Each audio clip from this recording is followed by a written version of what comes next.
Blessed days and the dark secret night, and I think to myself, what a wonderful world.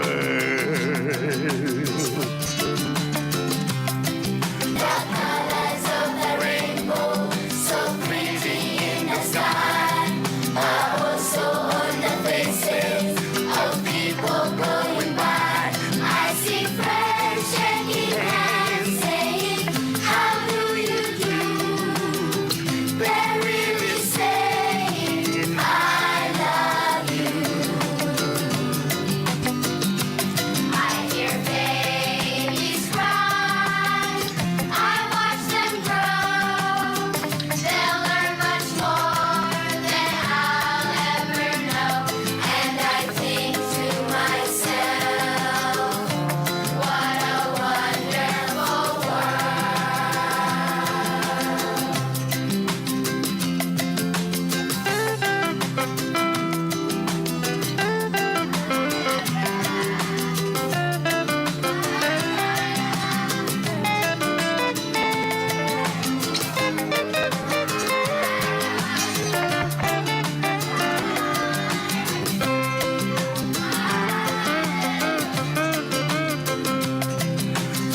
colors of the rainbow, so pretty in the sky, are also on the faces of people going by. I see friends shaking hands, saying, how do you do? They're really saying, I love you.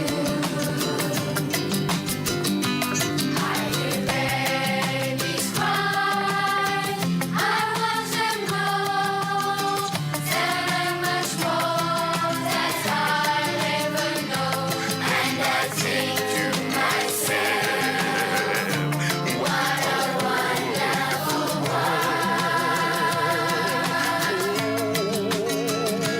Yes, I think to myself, what a wonderful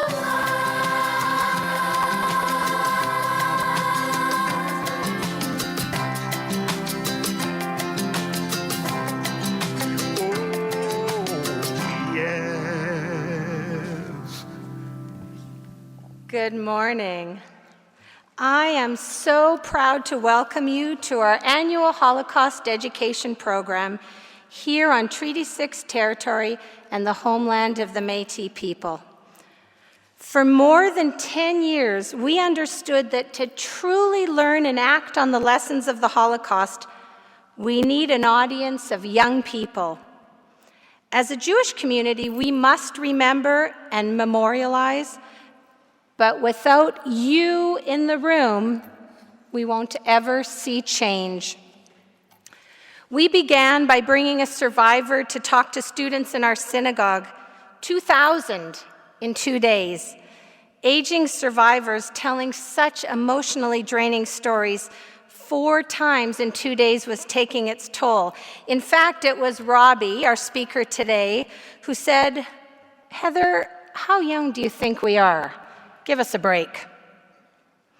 Before we could consider how to make it possible, then Bishop, now Archbishop Don, and Father David invited us into their home.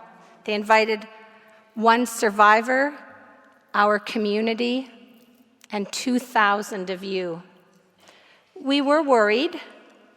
This piece of history, like all genocides, is a global responsibility, but the story of 6 million murdered Jews is our story, and we worried that we would lose an essential piece of ourselves and our message if we stopped telling it in our home. And then the first year here happened, and we, the teachers, became the students. We learned something that I hope, that I pray, you will leave understanding.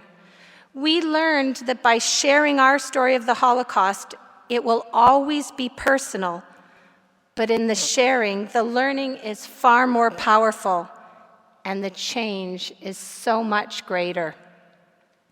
In Judaism, we call this charge to repair our world tikkun olam.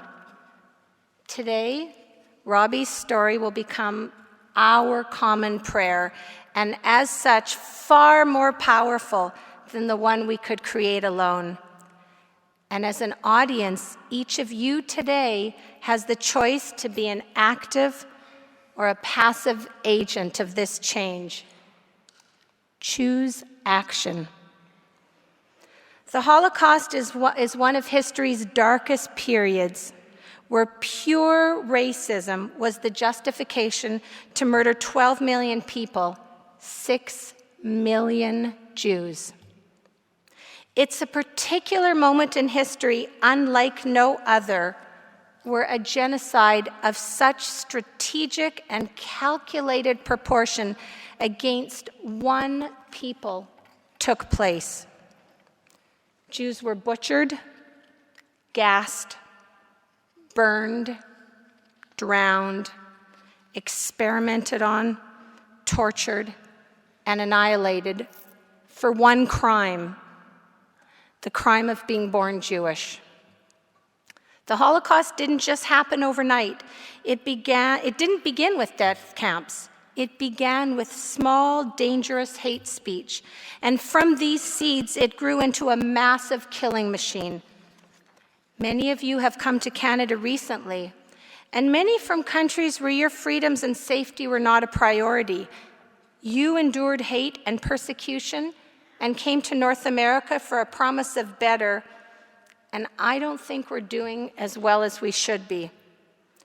We Canadians have only just begun to listen, acknowledge, and apologize for the atrocities committed against our First Nation Canadians and deal with the ongoing racism that still permeates our culture. Just over a year ago in Quebec, a terrorist attack killed 6 innocent people praying at a mosque.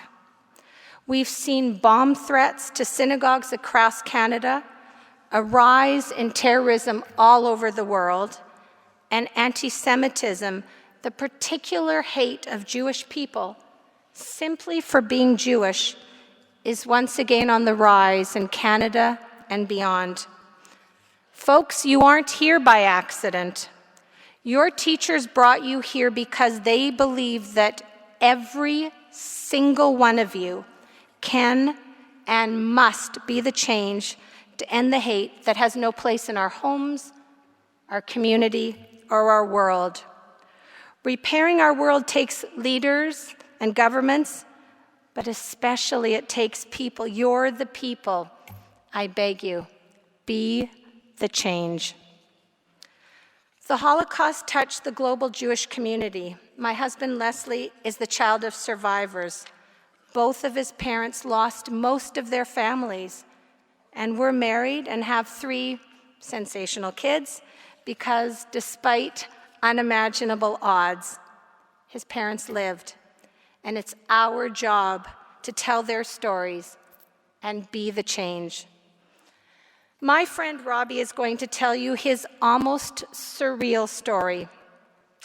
But unlike a frightening, disturbing book, you can't put Robbie's story back on the shelf. It's embodied in this living, breathing superhero.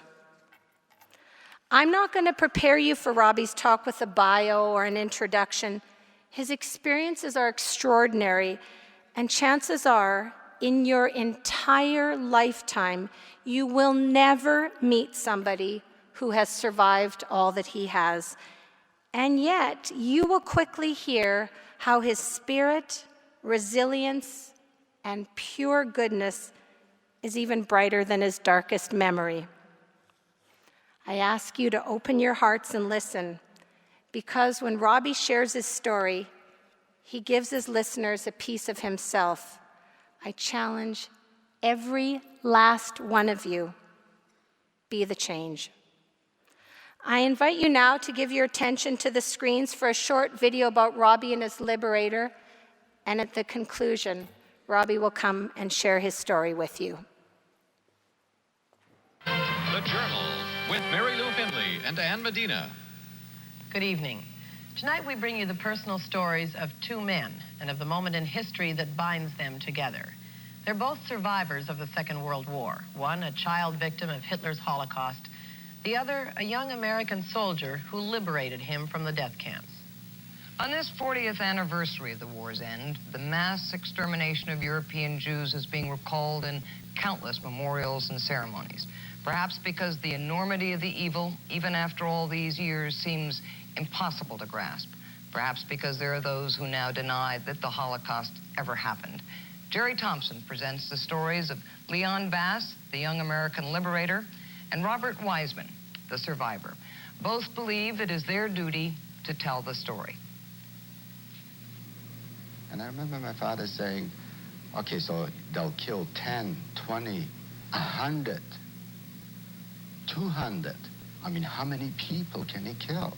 When Nazi stormtroopers put Robbie Wiseman in a concentration camp called Buchenwald, he was only 13 years old. And so I walked into that camp, and when I got through those gates, I saw the living dead. When Leon Bass marched in to liberate Buchenwald, he was the first black man Robbie Wiseman had ever seen, but a face he would never forget.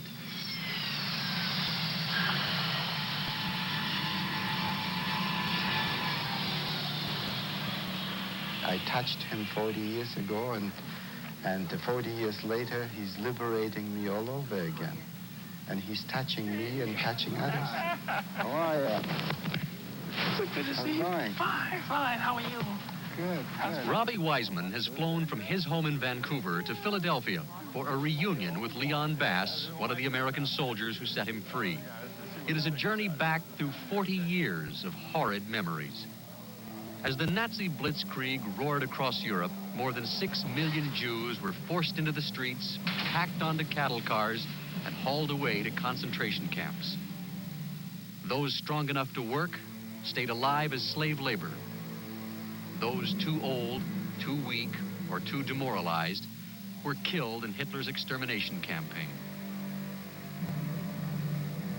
Robbie Wiseman lost his mother, his father, and 4 brothers. Maybe it's a good thing that I didn't have a chance to say goodbye to my mother, because I loved her very dearly. And to say goodbye and to have something final like this, I don't think I would have been able to take it. In the lost childhood of Robbie Wiseman, even a bar of soap became a thing of terror. I remember going into one of those huge shower rooms with nothing but a piece of soap that they hand you as you walk in. And there we were, waiting until they got enough people in. And we were in this place with the soap, looking up at the shower heads and wondering, is the water gonna come out? Or is this lethal gas gonna come out? An eternity. By the time you see the water and you feel it, you know, and you see this, the steam. Gonna make it another day. How could anybody so young endure what you went through? How could anybody as young as you were be that strong? Stupidity. The will to live. I don't know. I just wanted to live. And I was lucky. Hold it, fellas. Ladies, gentlemen, cool it. Today, Leon Bass teaches history to a generation that can scarcely comprehend the Holocaust. But to hear him tell a very personal soldier's story is to be convinced. 40 years ago, just out of high school himself, he followed General Patton deep into the heart of Germany, completely unprepared for what he was about to see. We pushed him back through Luxembourg, through Belgium, all the way up to the Rhine River. And I remember the Rhine River because some of the fellows found a pink champagne factory. they took on a real blast. I never forget that. We didn't build any bridges that night.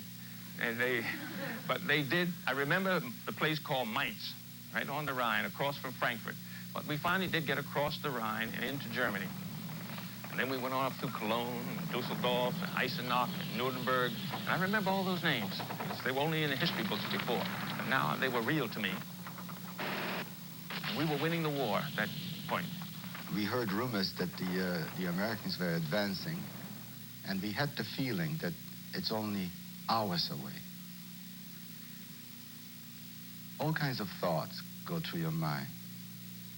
And you can always taste the victory. Suddenly, silence, nothing. After a short while, I remember pulling myself up on the windowsill and looking up. Our barracks was not far from the main gate of Buchenwald. I kept looking at it, and I could see movement, and I could see soldiers. And the uniforms were different, and I knew there must be somebody other than Germans. And I could see jeeps coming through, and then more people start getting up, and that's when everything, all chaos, all hell broke loose. People running everywhere. I saw these two soldiers, and I shook my head, and I said, what kind of people are these? They're black. I didn't know that there's such a thing.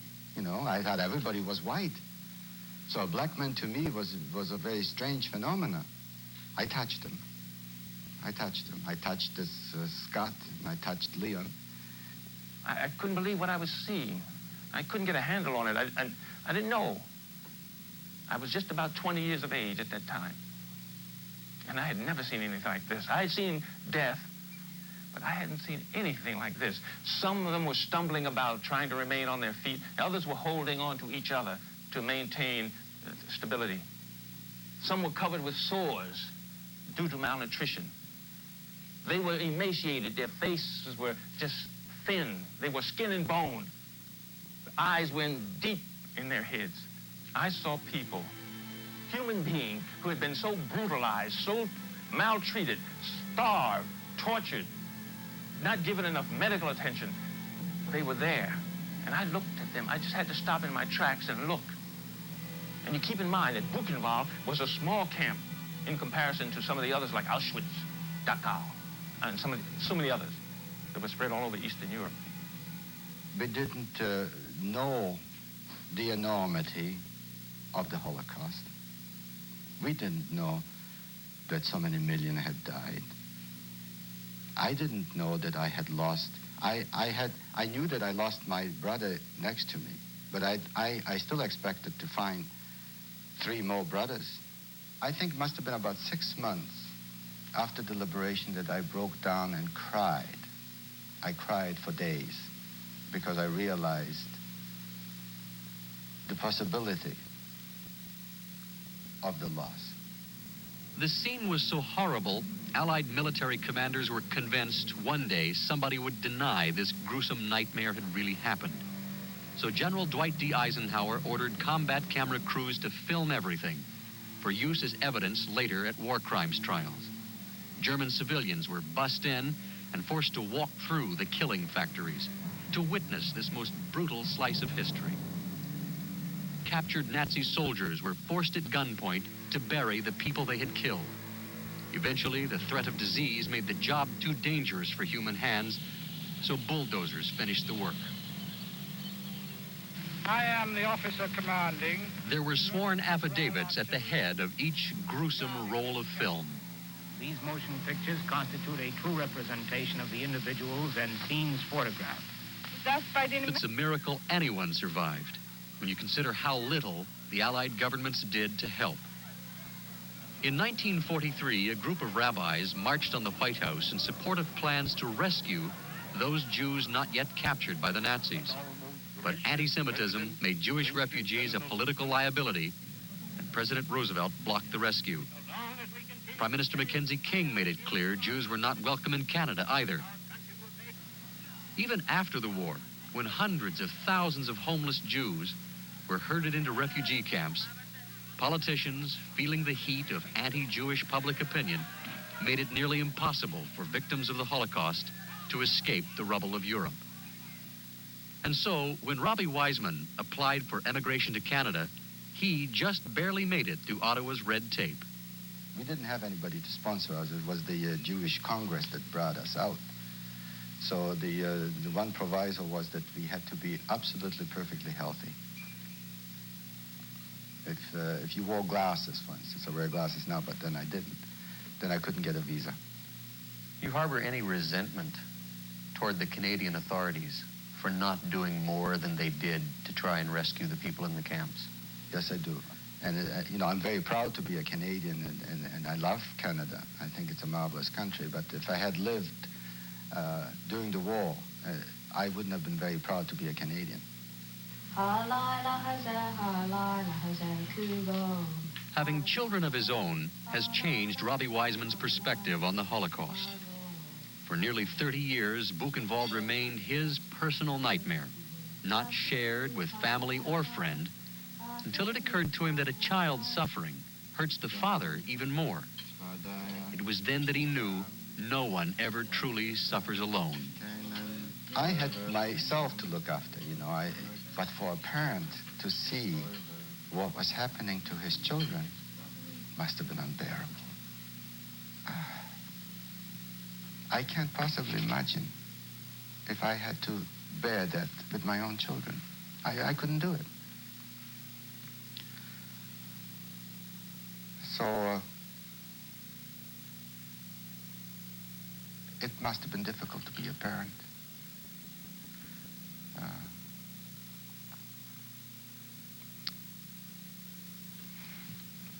It's and to see, like some of them had to see your own children lose their lives.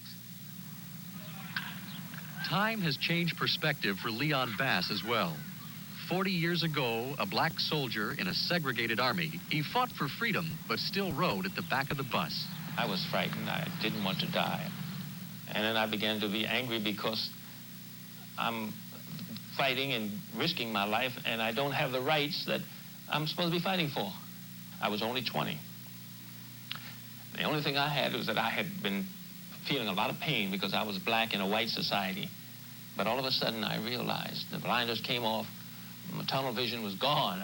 I now saw that human suffering is universal. It's not relegated to just one person. And I think when we understand that, then we know that we have connections and that your pain is my pain.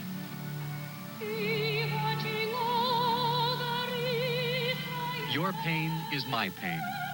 In 1943, it seems the politicians didn't believe that. And perhaps back then, even Robbie and Leon found it hard to believe. But not anymore. Robbie has flown from Vancouver to Philadelphia to present Leon with a special humanitarian award, and to let him know his brotherly love will never be forgotten. 40 years ago, you were my Messiah. You were my angel from heaven. You gave me my freedom. I will never forget this moment. Either we love one another, either we hold to one another, or the sea will engulf us and the light will go out.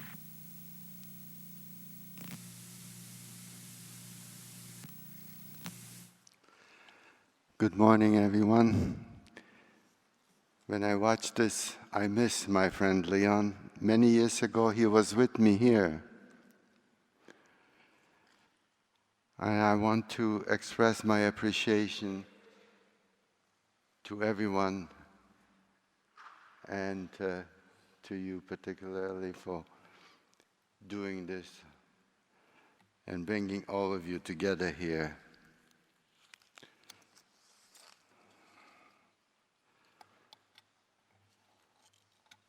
Imagine being a 14-year-old boy. Imagine having been in hell and back over 4 years over this boy's life, working in Germany's ammunition, being hungry, starved, emotionally exhausted, physically weak and deprived of every human emotion. Imagine being so brutalized and dehumanized that you begin to believe that you're no longer human. And in spite of it all, never lost hope of being reunited with family. Hope, a very powerful motivation. The emergence of the enormity of the Holocaust became known to us.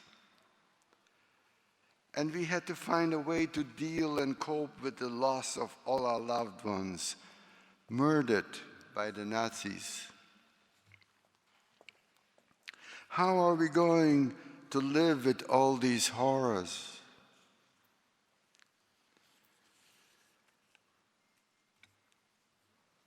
The emergence of the enormity of the Holocaust was very difficult to comprehend even. April 11 was the 73rd anniversary of the liberation of Buchenwald. I am a survivor of that infamous and dreadful place where death was a constant companion. I celebrate April 11 as my birthday. Although I was only 14 years old, for that day I was reborn again into freedom. When the Americans liberated Buchenwald, we were euphoric. I will never forget the feeling. The soldiers were larger than life. They symbolized freedom, a new beginning. I tried to communicate with them, as you saw here, but had no words. And for the first time, I saw black men among the soldiers. And since I've been tormented by white persons and never saw a black person, I was sure that angels must be black. The soldiers looked around and were surprised to find youngsters like myself. They wanted to know, who are these kids? Where do they come from? What were their nationalities? Why are they here? What were they guilty of? What was the crime they committed? Ultimately, a few days later, some men arrived to start to sort out the puzzle. They proceeded to make a list, and when my turn came and they asked me my name, I blurted out, 117 098 117 098. My name as a human was erased. I was surprised that they wanted my name, not my number. And when I think back, it was an extraordinary time full of promise and hope. But it was also bittersweet. Those of us determined to survive had to focus all our efforts towards survival. We wanted to go home, be reunited with family, for we soon realized that home was no longer, and that families we loved were brutally murdered. But after emerging from the abyss, thoughts and feelings returned. Questions bombarded me. What now? Where is my family? Has anyone survived? If not, what was the point of my own survival? Those wonderful memories of home no longer existed. Everything shattered. The enormity of the Holocaust was not yet known to any of us. And I remember thinking, how will I recapture feelings so that I could cry and laugh again? How do I learn to love and trust again? It was not easy to relearn the ordinary skills of life that had been shattered over a 6-year period. We were also sure that when the American soldiers, when they saw us, and when they saw the consequences of Nazi racism and brutality, that they would ensure that such things would never happen again. We, the survivors, were certain that the leaders and the citizens of the world would say, never again, and commit themselves to turning those words into reality. Never again, noble, thought-provoking words, but only if we act upon them. Only do these words become meaningful. Today, in excess of 70 years after my liberation, the promise of never again has become again and again. There have been a number of situations that have tested the world's resolve. In Cambodia, the former Yugoslavia, Rwanda, Darfur, in Syria, and so many other places, people have been and continue to be the victims of genocides. My eyes have seen unspeakable horrors. I am a witness to the ultimate evil. I am a witness to man's inhumanity to other human beings. The Nazis and their collaborators murdered my mother, father, 4 older brothers. So were my uncles, aunts, cousins, friends that have been my schoolmates. To this day, I cannot grasp how I managed to go through all those horrors and survive. The promise of being reunited with family, all my loved ones, was the strong motivator for not giving up, for not losing it, and falling into despair. During the Holocaust, there was no place for thoughts or feelings.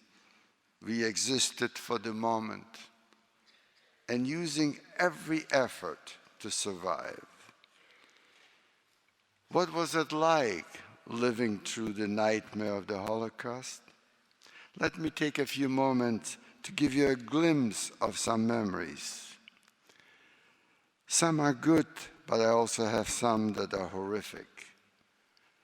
And when I share those memories, those horrific memories, it is not my point to sadden you. On the contrary, I want to empower you. When you see bullying in schools, that you stand up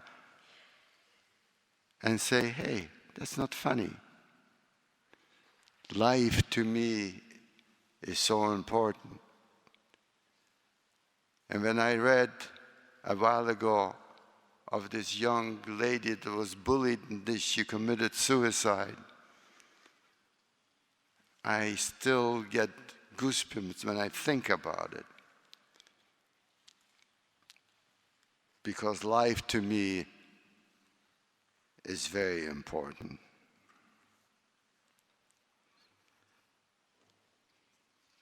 What happened long ago?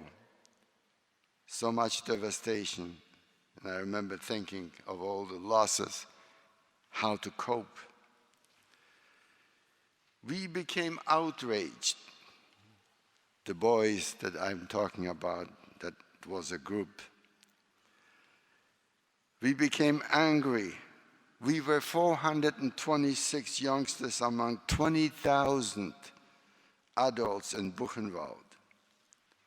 We were brought out to Écueil, France for our recovery. And we were told by psychologists just that we were sociopaths who would never recover. Well, I have to tell you that most of us forged ahead in schools and businesses, raised families, and contributed to our communities.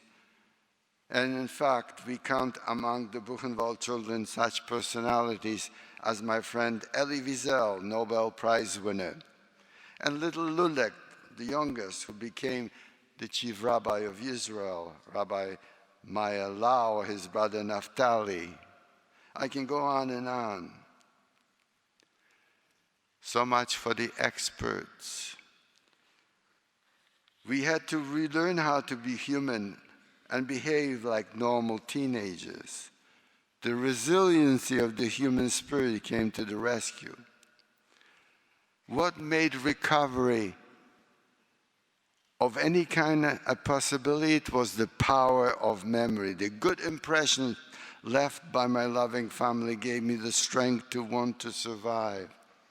And after liberation, provided the template for the values required to have a decent and caring life. It was the anticipation of being reunited with family, that glimpse of heaven, kept hope alive. The thought alone gave me the strength to overcome enormous obstacles and help me to focus on survival. Before the war, I lived with my family in Skarżysko, Poland. And being the youngest of 5 brothers and 1 sister, life was absolutely wonderful. I was spoiled and very much loved. I often think of the short time I had with my family. Although the years were few, the impressions on my life have been profound and everlasting. And I'm so fortunate to have those cherished moments. It always gives me a warm feeling when I think about it. The joys of Friday night, the adventures of my older brothers and my sister Leah. I shared their aspirations and hopes for the future and wished I was older so I could copy it and emulate it, all the wonderful, marvelous, and exciting things that they were able to do. That feeling of warmth and security and joy has stayed with me throughout the years. And it sustained me during those horrific, tortured years in the camp. Being the youngest, I received more than my share.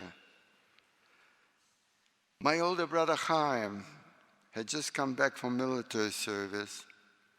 He was an officer in the Polish army, and when I think back, he was my James Bond. He was 007. He was married to a beautiful girl named Golda. Before they married, I had a crush on Golda. She was gorgeous. She had a ringlet on her forehead like a question mark turned upside down. I was 8 years old, and I was in love with her. I gave her up when she became engaged to my brother Chaim. Their firstborn was a little boy named Nathan. I was so proud. Hey, I was an uncle. So you see, I was compensated for giving up on Golda. Nathan was not yet 3 years old the last time I saw him. His mother Golda was young and beautiful and could have easily gone to work in the ammunition factory after the Nazis established the ghetto. But she would have had to give up her little Nathan. She refused to be separated from a little boy and instead was sent to the Treblinka gas chambers with him. So many other young mothers did the same. When I think back before the war, nothing was ever going to change the feeling of contentment and security. I was wrong. When fears began to be expressed around me about the impending war, I did not worry. I was completely protected by the love and strength of my family. And my dad believed in a civilized world, especially the civility of German people. Germany, after all, he used to say to our worried friends and neighbors, have they not produced great composers, writers? And I remember the names of Beethoven, Schuller, and many others. And Germany's Jews were highly regarded with considerable influence, well integrated into professional and artistic life there. 1939, the war breaks out. Everything changed drastically. After the Skarżysko ghetto was liquidated, I was interned in the ammunition factory with my dad and 4 older brothers. I cannot help remembering the anguish in my father's eyes as we both witnessed the brutal murder of my brother Abram, who was 3 years older. I lost all 4 brothers, but my brother Abram is particularly painful. I was there. I witnessed it. He contracted typhoid fever and could no longer work. And if you couldn't work, you were no longer of any use to the Nazis. When the SS guards selected him and put him on a truck, our eyes met. We looked at each other. I had an overwhelming urge to join him. I started to run towards him. I was stopped. Never will I forget the love and tenderness I felt for my brother Abram at that particular moment. He waved me away. He did not want me to be near him. He realized as our eyes met that I should not be with him. Being with him meant certain death, and he knew it. I wanted to reach him regardless. I wanted to go to him. I wanted to give him a hug. I needed to tell him that I loved him. And to this day, why had I not told him that before? They would not let me. So I watched the truck leaving the compound towards the forest nearby. Never will I forget the crackling sound of machine gun fire. Never will I forget the devastation in my heart as I watched in horror the truck returning empty. Why did my brother die? How can I come to terms with his deed? What was his crime? He was born Jewish. I have vivid memories of my father as being a tower of strength to all of us in the family, as well as to the whole neighborhood. My dad was known for his compassion and good counsel. Folks in the community used to respect my father, but during those dark years, we worked in the ammunition factory in Skarżysko, 12-hour shifts, 7 a.m. to 7 p.m. I worked day shift and my father night shift. We only saw each other on Sundays, the only day when we did not work. I used to look forward to that day. The rest of the week, we used to look for one another as we marched to and from the barracks to work. And we would always find each other and wave to one another as we passed by. After my brother's death that first Sunday, I looked at my dad and I noticed a broken man, completely dejected. The change was drastic. I could not believe my eyes. His black hair suddenly turned white. I asked him, "Dad, what's wrong?" He did not reply. I looked up and saw a tear running down his cheek. The strength that was always there was gone. I was 11 years old at the time, and I needed him to be strong to reassure me that everything would be all right, but he couldn't. I became angry with him. Where is my father that I knew and loved? Now that anger has come back to haunt me. I now feel that I have failed my dad, and I'm sorry for my behavior. I did not understand or appreciate his pain. He already knew some of the horrors that I would find out later. Can you imagine to see what was happening to your family and for a parent to endure?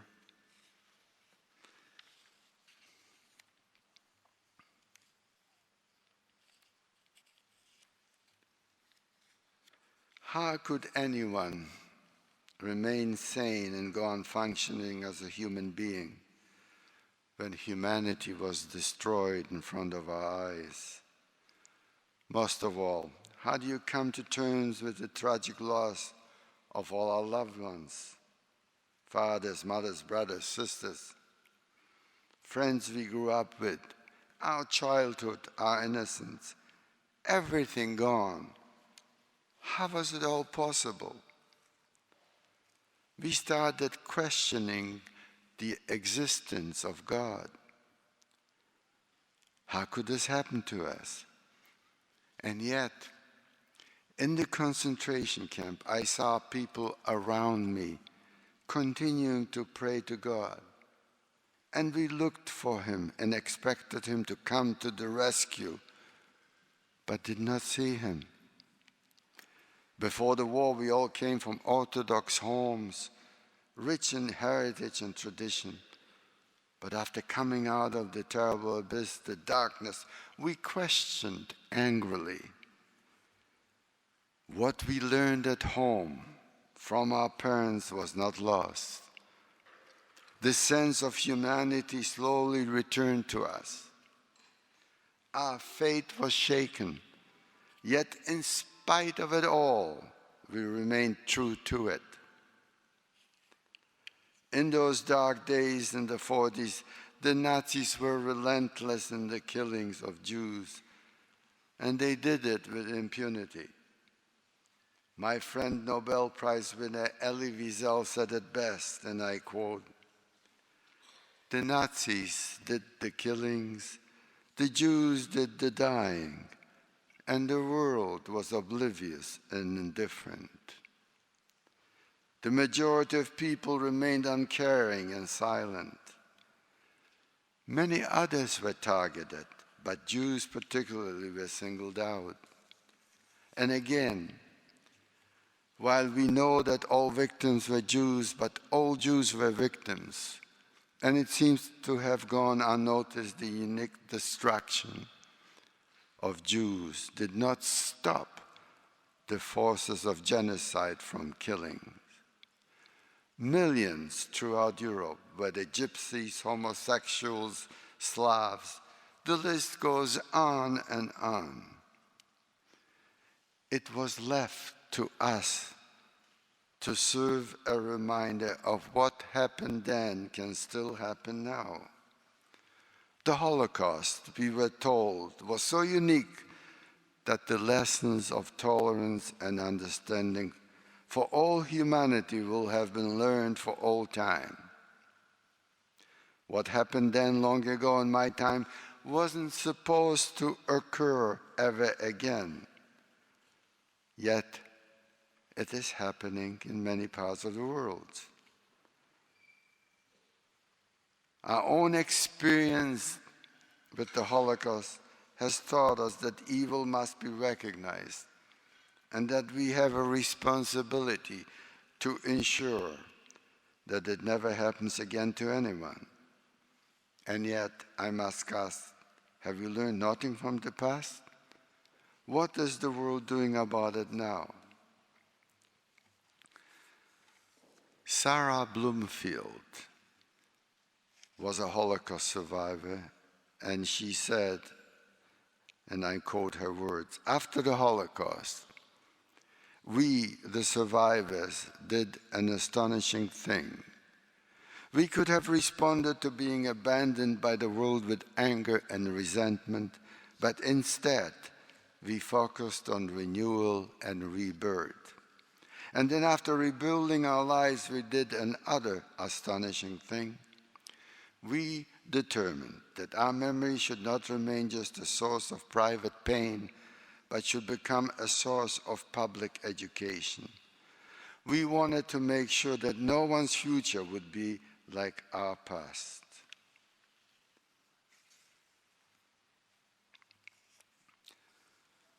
By being a witness to history, I believe that young people like all of you here this morning will learn the lesson from us, and all of you will become witnesses and work diligently for a better world. And when I look at you, I see hope in your faces. What must I tell you this morning? What can I convey to you in addition to what I already have? You already know much about the horrors of the Holocaust. What can I add to it? Perhaps this. I learned that children can grow old overnight. I learned that warm memories of a successful early childhood can sustain you in later life. I learned that staying silent after deep wounds internalizes the injury, and that one heals better through sharing the pain with others. From my experience, I help First Nations in Canada to find healing and reconciliation. Can you imagine? For over 100 years, Aboriginal children were taken away from their parents with the idea to take the savagery out of the child. The latest figures show that over 3,000 never came home, and some that did have tales of physical and sexual abuse.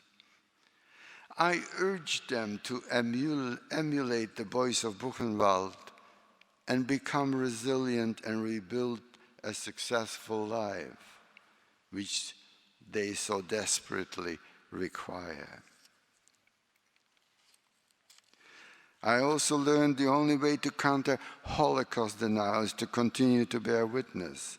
As you saw in the little clip, I was there as General Eisenhower did when he saw Buchenwald, gathering all the people and do that little clip that you saw.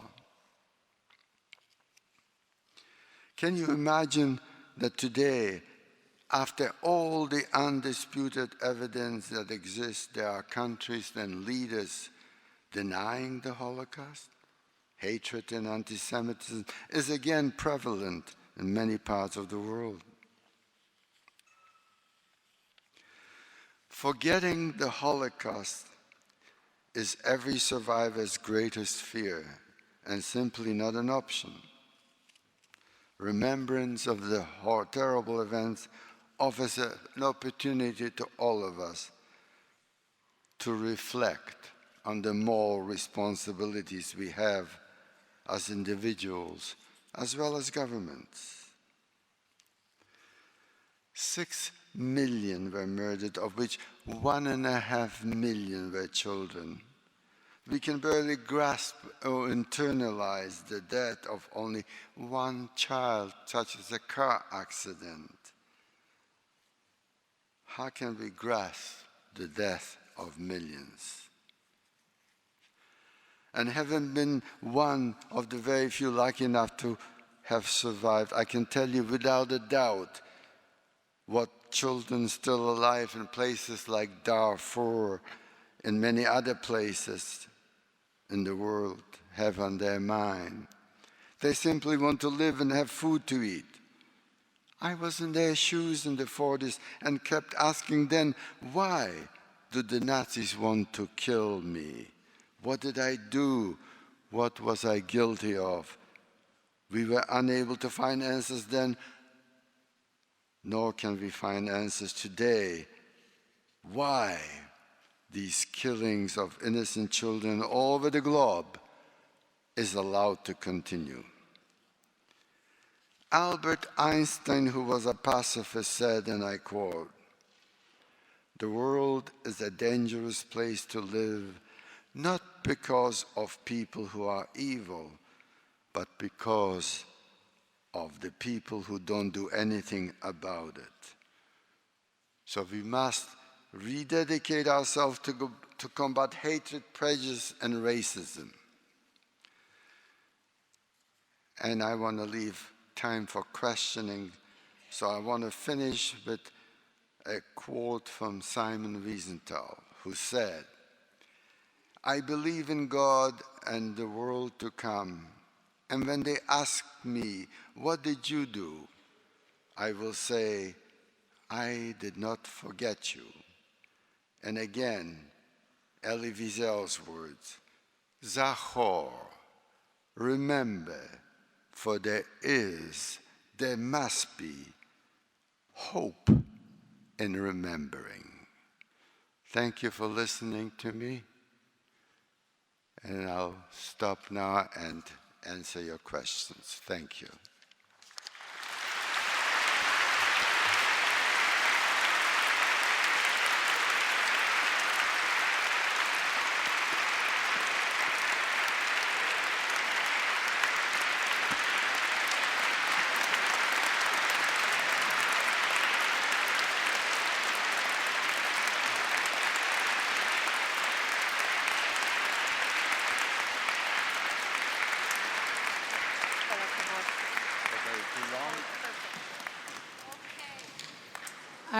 We have 15, 20 minutes for questions. We have 2 microphones. There's one here and one back there.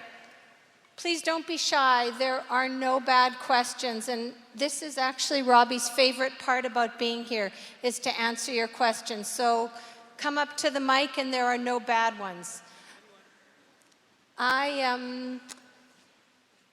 Anybody brave enough to start us off? Okay. If you were to meet Hitler today, what would you say to him? What a question. I would say, Mr. Hitler, I won.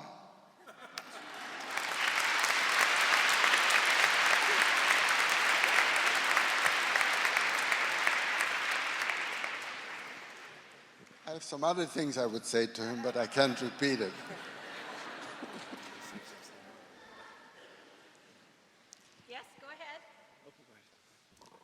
How did your connection to God change after the Holocaust? We were sort of angry of all the losses, but as I said before, what we learned at home stayed with us. And to honor the memory of our parents and our siblings, we stayed true to what we learned at home. And it was a difficult time, but we had to come to terms with it. What would you encourage us to do? What did I encourage you to do? Go to school, get a good education, and respect your siblings, respect your mom and dad. Don't forget, when you go home today, give your mom a hug and your dad. and I hope you do it regularly. I told one boy like you once to go home and give his dad a hug, and then found out I received a letter from me. He says, I went home and gave my dad a hug, and my dad said to me, what did you do to the car? So, well, you're too young to drive yet, so you're okay. At what point did you realize the massive scale of the Holocaust? Yes. We only saw, we didn't have, today, if anything happened in the world, you can see it on TV and everything. We only saw what was happening around us. The enormity of it all, I found out much later. I wanted to go home, and I visualized me coming home, and everyone except for my brother that I watched being killed, and he died.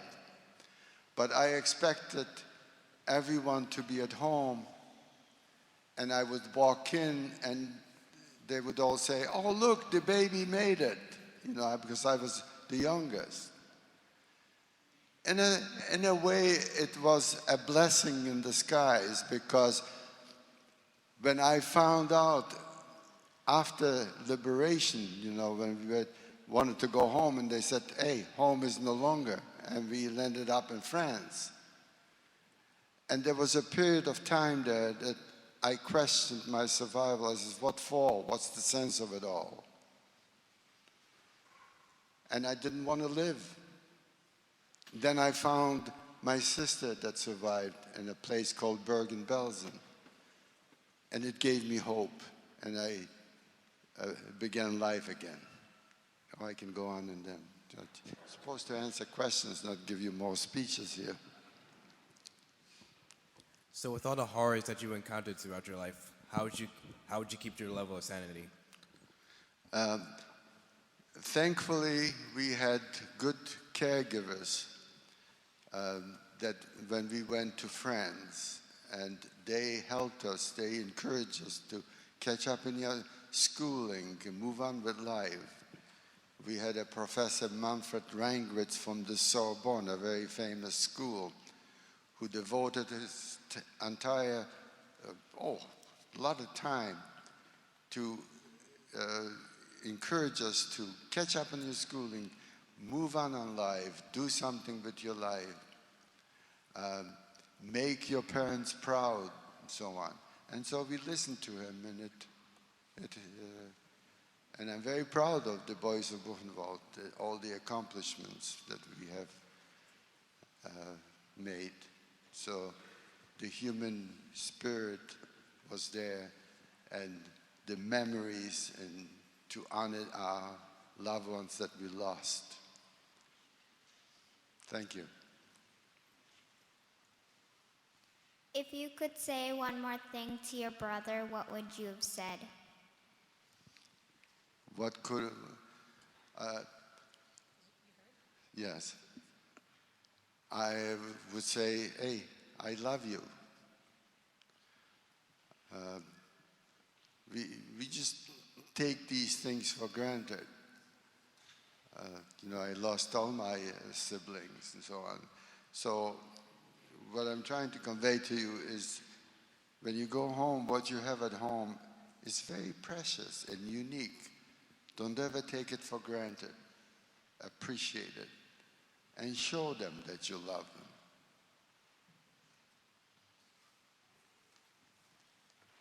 If you can change one thing about the Holocaust, what would you change? What would I change? I wish that Hitler would not have come to power. I wish the Holocaust would not have happened. 6 million Jews died, 1.5 million Jewish children. There are no descendants of these children. Schindler's List, I think, saved what, 1,100 people? And last time I checked, there are over 8,000 descendants of Schindler's List. And can you imagine what we've lost? impossible to grasp. I get chills just even thinking about it. Oh, so many friends that I went to school with, all gone. What was the most frightening thing that happened to you? What was the most frightening thing? Yes. Well, when it all started and being separated from my family, I was with my mom when the ghetto was liquidated, and then my older brother Chaim, who was already working in the munitions factory, came in at 3 o'clock in the morning, and he found out that the ghetto was about to be liquidated, and my mom woke me up saying, "You're going with your brother." And I said, "No, I want to stay with you."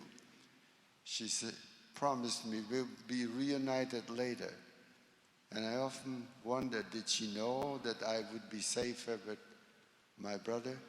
My brother took me out of the ghetto, and we went out into a farm and left me at a hayloft and says, "You stay here and I'll come and get you later." And that's how I survived, because when the ghetto was liquidated, I wasn't there. I can go on with this, but yes. I have two questions. One, how have you changed over time from when you went into the Holocaust, and now? How have you changed from then to now? How did I change? Like, what's different? In what way do you mean that I changed? Emotionally. Maybe how are you a different person as a result of the Holocaust? Is that fair to? Yeah. Well, I was trying to be as normal as possible after, and I never spoke about the Holocaust until there was a high school teacher in Eckville, Alberta, by the name of James Keekstra, who was teaching his students that the Holocaust is a myth, it never happened. And so as a survivor, it woke me up. And voices came to me. I was trying to fall asleep in the concentration camp after working 12 hours, and a voice addressed me, "Kid, promise me that you'll tell the world and after the war, when you survive, what you have witnessed." And I didn't reply. And another voice said, "Leave the kid alone, none of us are going to make it." That man was really optimistic. And so Keekstra and that voice woke me up. And I felt that I had a duty and a responsibility, because I survived, to inoculate people like yourself in the whole world against hatred and discrimination. And it's been very gratifying to speak to all of you. And I'm sure that you'll go home today and you'll say, "Hey, Mom and Dad, hey, I listened to a Holocaust survivor, and I've learned how to do things and do good things in life." Thanks for the question. What kind of things did you get to eat? What did we get to eat? Our rations was a sort of like a piece of bread, like when you get a piece of toast in the morning. One piece of bread with a little bit of jam on it. That was it. When I worked in the munitions factory, there was a lady that I always look forward to seeing her. On Friday, I would be sent to get a bill of lading so that we can ship out all the munition. She was blonde. I don't know her name, but I always pray for her, because she would give me a piece of bread, 2 pieces of bread and jam and butter. It was, And the first time that she did this, she put the bill of lading and she screamed at me in German, "Raus!" You mean, get out. And I remember thinking, you're such wonderful, you look so gentle and everything, and all of a sudden you've become a bitch. So as I walked out, and I opened it, underneath a package, there were 2 pieces of bread, and she risked her life to give me that, because if the SS would watch that doing this, both of us would have been killed. Well, I didn't mind taking the chance because I was hungry. She did this every week. And I say prayers for her because to me she is righteous among the nations. I would like to, if I had her name and everything, I would make sure that she is honored at Yad Vashem.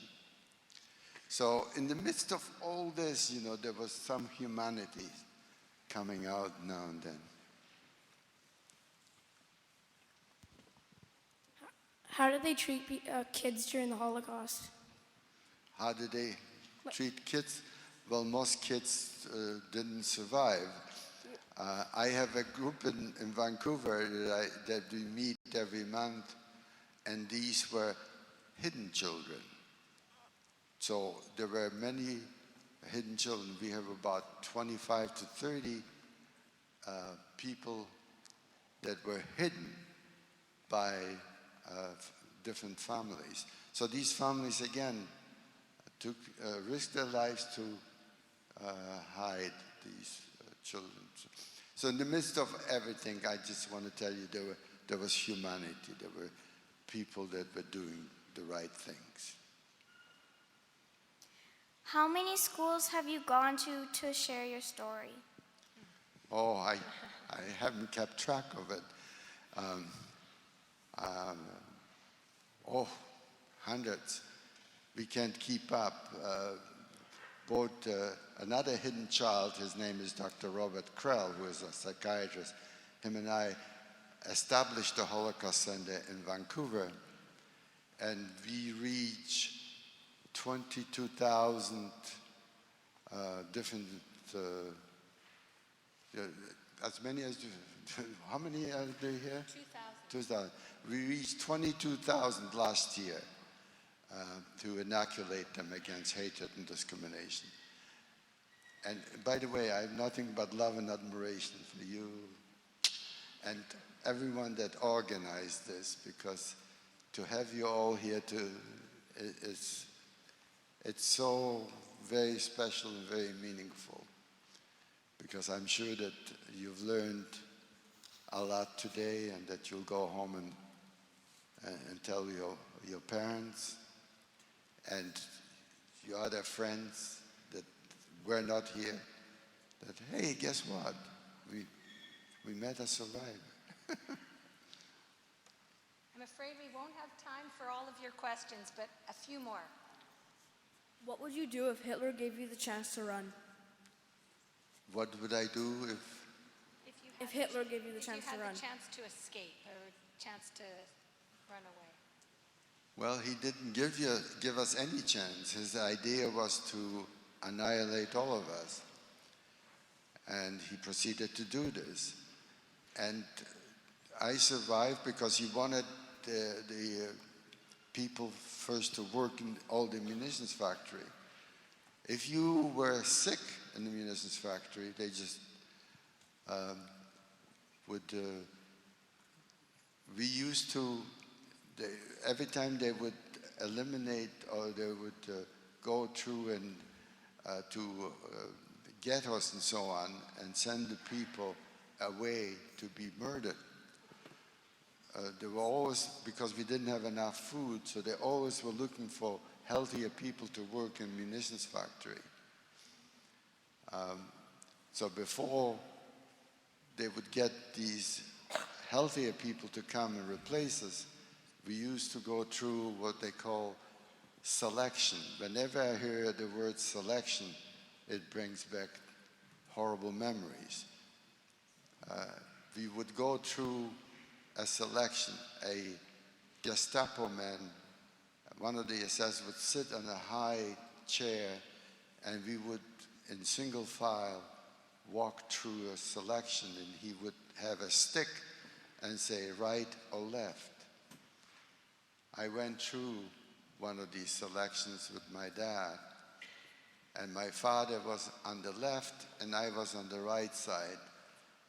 And on the right side were people that were sick and older, they couldn't work anymore, so they were destined to be killed.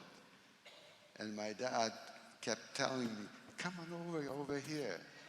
But there was a man with a rifle, and so I was afraid to do it. But finally, I ran up to the Gestapo man, and he did, because there was a lot of people, and I screamed at him, and I said, "Ich möchte darüber gehen." I made a mistake, and I pointed the direction that I came from.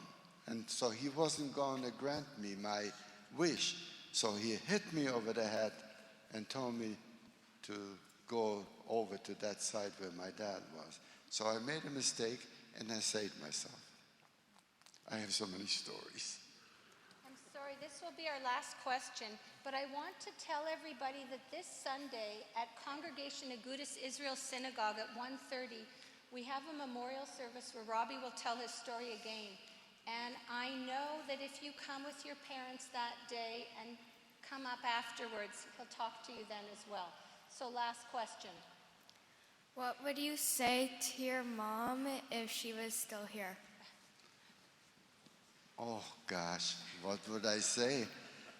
I wouldn't stop hugging her, and I would keep saying, look, your baby made it.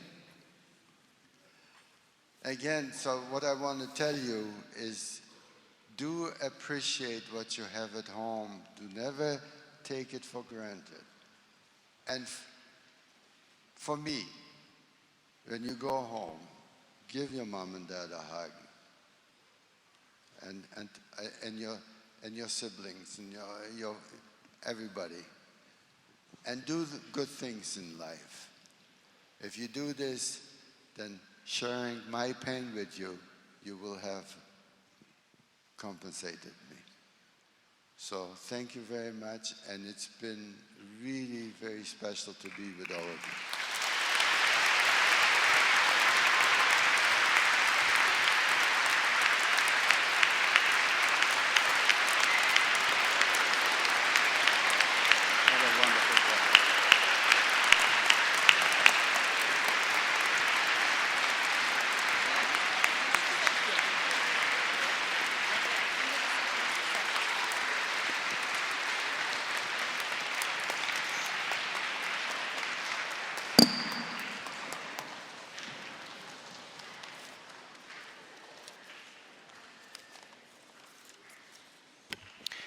Good morning and shalom to everyone. My name is Claudio Jodorkowski, and I'm the Rabbi of Congregation. I feel honored to be here this morning in this holy sanctuary on behalf of the Jewish community, Congregation Agudas Israel, and its Holocaust Committee, who organized this education program. I would like to thank Robbie for his powerful testimony of life, for sharing with us a little bit of his experiences in what was the darkest time in the history of humanity, and also for bringing a message of hope, of reconciliation, and optimism. Thank you, Robbie, and we very much look forward to hear more from you on Sunday at our synagogue. I want to share with you a very brief teaching from the Jewish tradition. Judaism says that there are two different ways to remember, two different ways of how we approach memory. And this is taken from the Torah, our sacred scriptures. And we learn that one of these ways to approach the past and to remember, it is related to a word that Robbie mentioned, and that word is zachor, remember. On the other hand, the Bible uses another word, and that is lo tishkach, do not forget. So we have remember and we have do not forget. And why do we need both? Why one is not enough? And Judaism teaches that while remembering means doing actions that help to remind people about the lessons of the past, not forgetting means to take these lessons and make them a part of your life. In other words, not forgetting means taking what you just learned, what you just remembered, and doing something in your life with that which you just learned and remembered. So starting today, I think we have two tasks we have to work on, two missions to accomplish. To remember the story that Robbie told you, and secondly, to take it to your heart, to try to be a different person now that you know the atrocities that happened, now that you heard his story, and now that you know what racism and hatred can cause. To try to be a kinder person, to step up for others when they are suffering, to not be just a bystander, to not only feel sad for others, but to get involved, to not worry only about your problems, to make others' problems yours. The Bible teaches that we are God's witnesses. And today you have become Robbie's witnesses because you heard his story and you have the responsibility to remember and to never forget it. As Jewish community, we are very proud to partner with our brothers and sisters of the Roman Catholic Diocese of Saskatchewan in this important event. We are very thankful to Father David and the staff of the Cathedral for allowing us the use of this beautiful and inspiring sanctuary.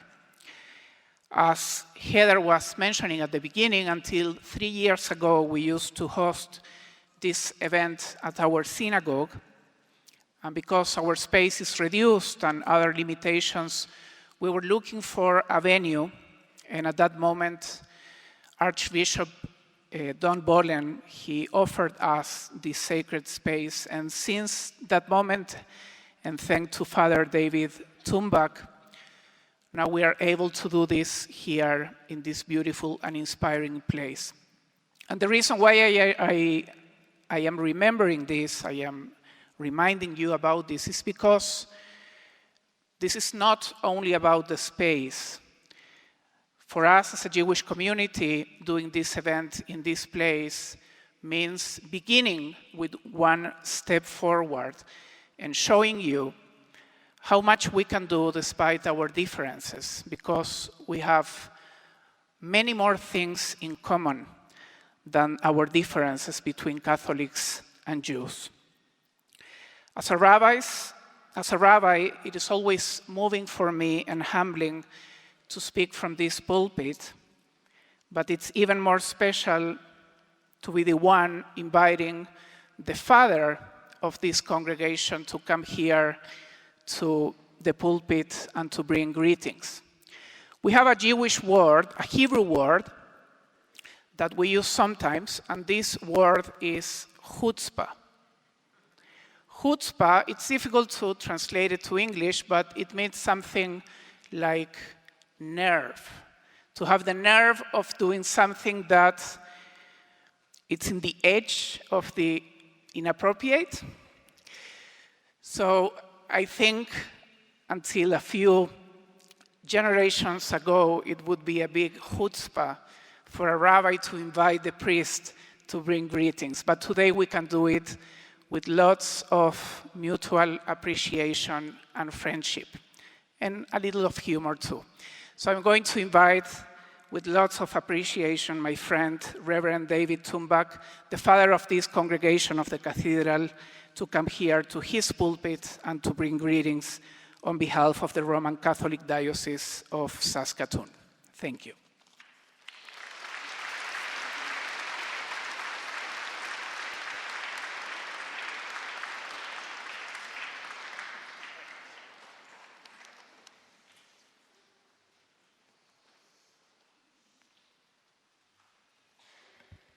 Good morning, everyone, and on behalf of our Bishop, Mark Hageman, the clergy and the people of the Diocese of Saskatoon, a very special welcome to you.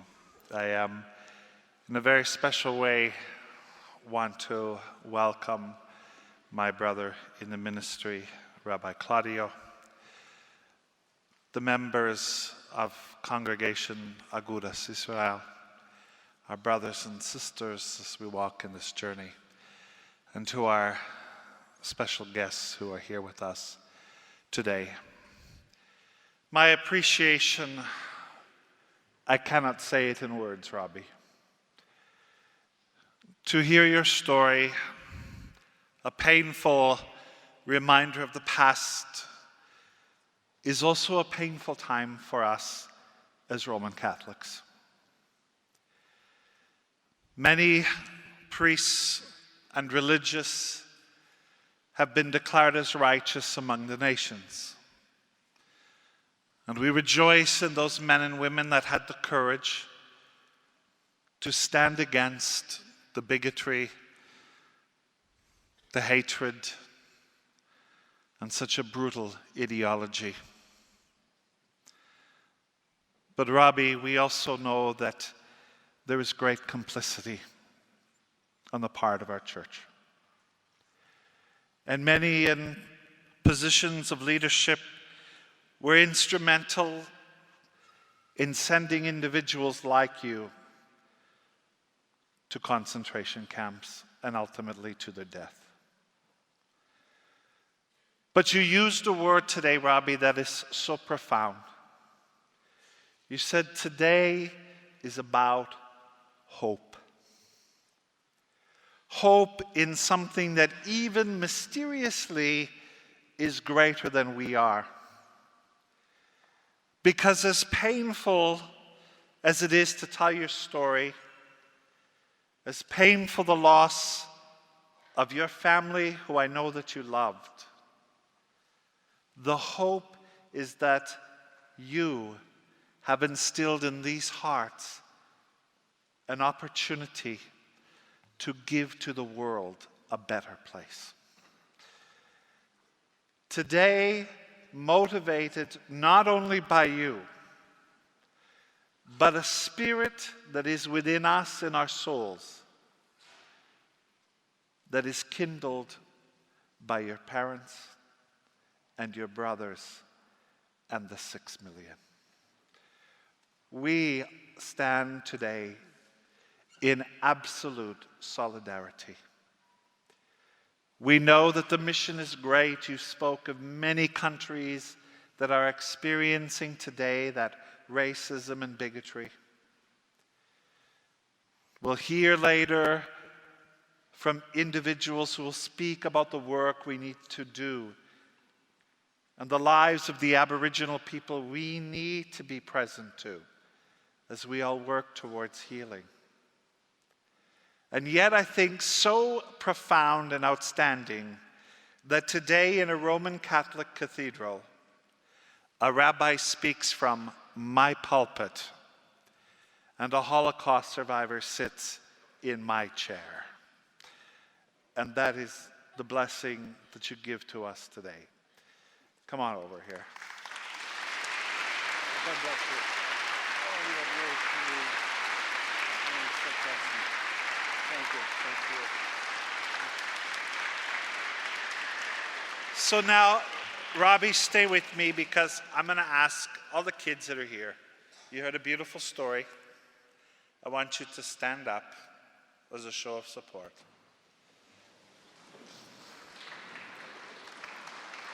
And One of the beautiful, striking things that Heather said earlier was that when she was talking to you, you reminded her that we're all getting a little older.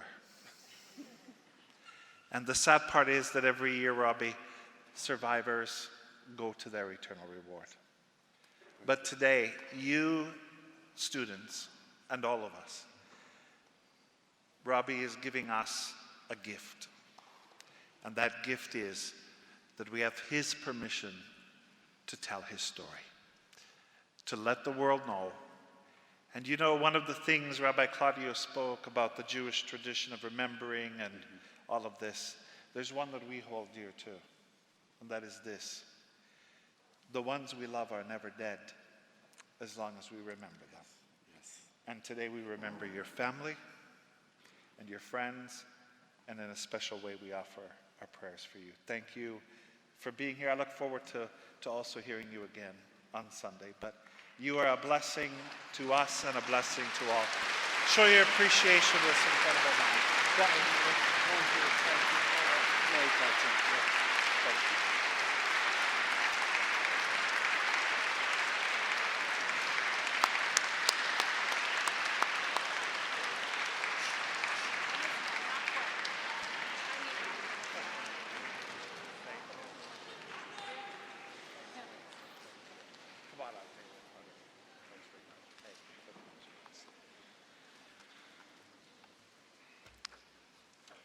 Well, good morning, everyone.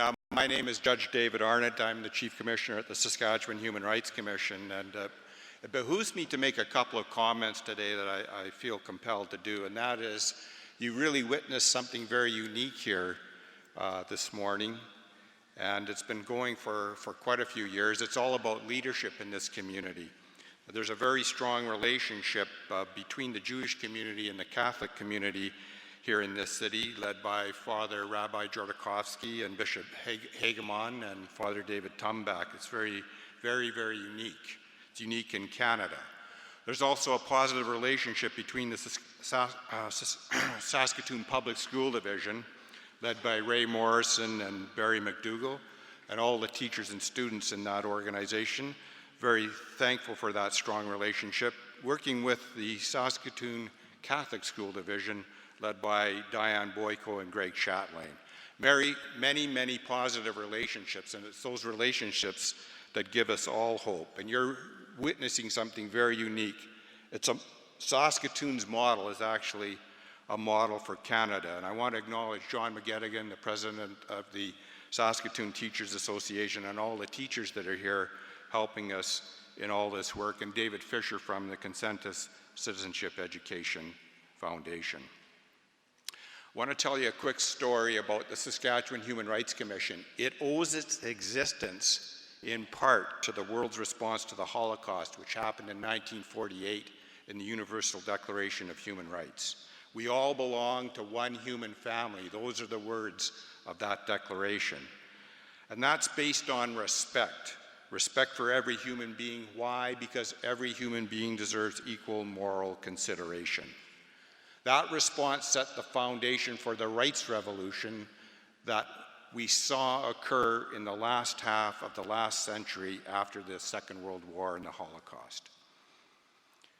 That rights revolution was created in courtrooms by lawyers. And I challenge every student here today to remember Robbie Wiseman's story and to remember that you should be part of a responsibility revolution that is taking place and you're going to be part of further in the first half of this century. And that's created in classrooms by teachers, by the teachers that brought you here today and the teachers in these two school systems.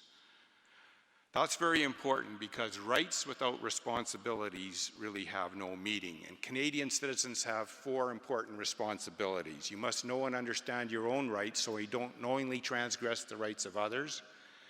You must make the world a better place. You must see the world through that lens. You must do everything you can to make the world a better place.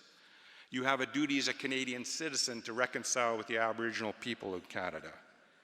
And you have a duty as a Canadian citizen to respect your fellow citizens, each and every fellow citizen, no exceptions. I want to remind you that words matter. Words matter. Remember this, please. The Holocaust began with words.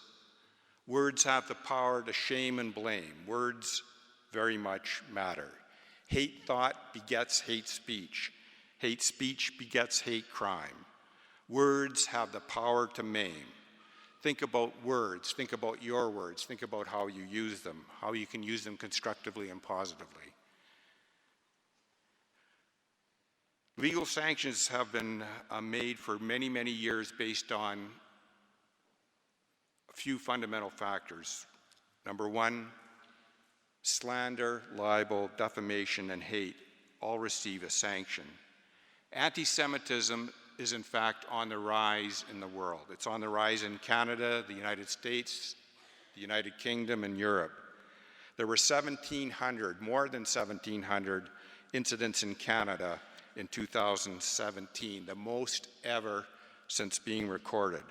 Racism is an evil social construct. Saskatchewan unfortunately has a reputation as being number one on racism against Aboriginal people, as evidenced in an Environics poll in 2016. We have a lot of work to do, but there's a lot of hope. And it's based on what you learn in your home and what you learn in your classroom. Don't let your guard down. Do not be a bystander. Every citizen, as Robbie said, has a responsibility to confront ignorance, malice born in hate and disrespect. Mr. Wiseman feels a passionate responsibility to relate his personal story of the Holocaust. Let me remind you that it takes great energy, great strength, and great courage for a survivor to tell their story. And we all have a reciprocal responsibility, having heard his story here today. You must etch it in your memory. Use that story as the fuel to confront hate, however and wherever it manifests. Please be a responsible citizen. Now, the reason I came up here today is to tell you this. I have profound respect for the professional educators of Saskatchewan, and that respect is born of my experience in developing We're All Treaty People, teaching treaties in the classroom in this province and seeing it be made mandatory.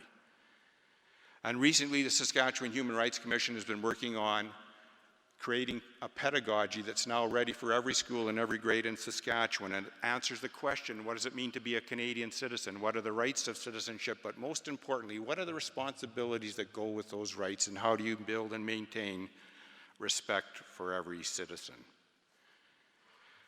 With respect to teachers, in 2014, the Saskatchewan Human Rights Commission and the Think Good, Do Good organization, founded by Heather Fenyas and Jan Gitlin,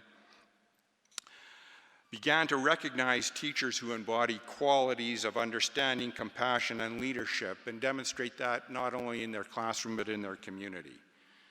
And today I'm here to help recognize two teachers for this year, 2018, for their stellar embodiment of those values in their careers as educators in this province. The first teacher I want to recognize is Miss Leslie Goody-Clouche.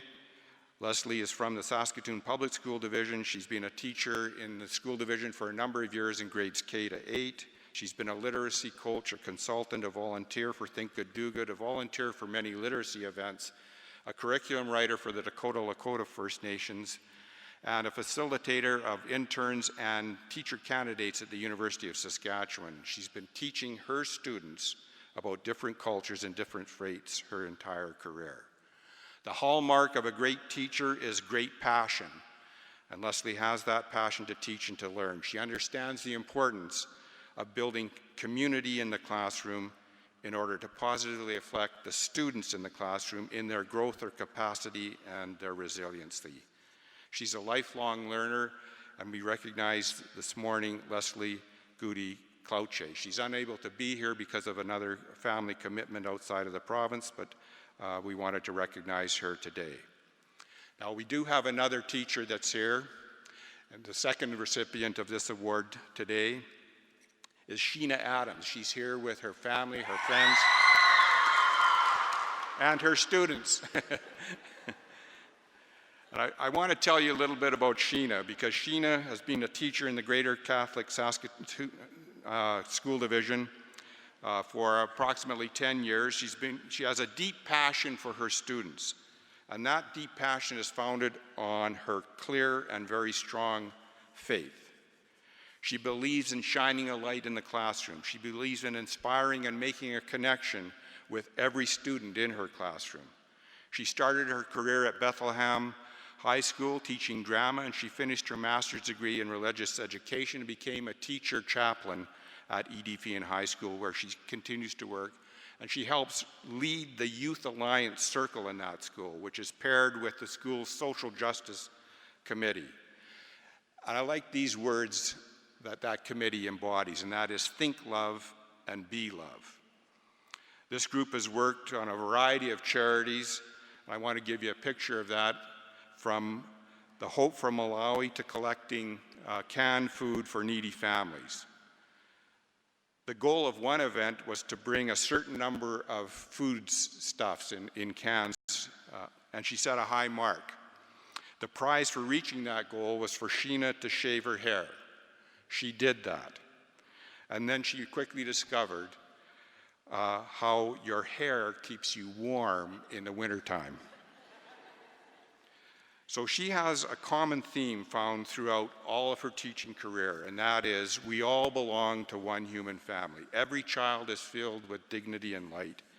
She imagines a circle of compassion with no person left outside the circle. Please help me in recognizing a teacher superstar in the Saskatoon City, in the Greater Saskatoon Catholic School Division, Miss Sheena Addams. Please come forward, Sheena.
Well, I'd like to end by thanking each of you for having spent the morning with us. And now that you've listened to Robbie's words, you're a witness.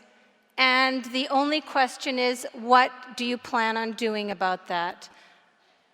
Please be the change. As we leave, Robbie and I are going to walk around, try to get to the back, because we realize that you folks are so far back that we don't want you to feel removed. So we're going to walk around, and I know some of you need to leave, but I also know that Robbie's here, and he's a great hugger. Thank you for being with us this morning.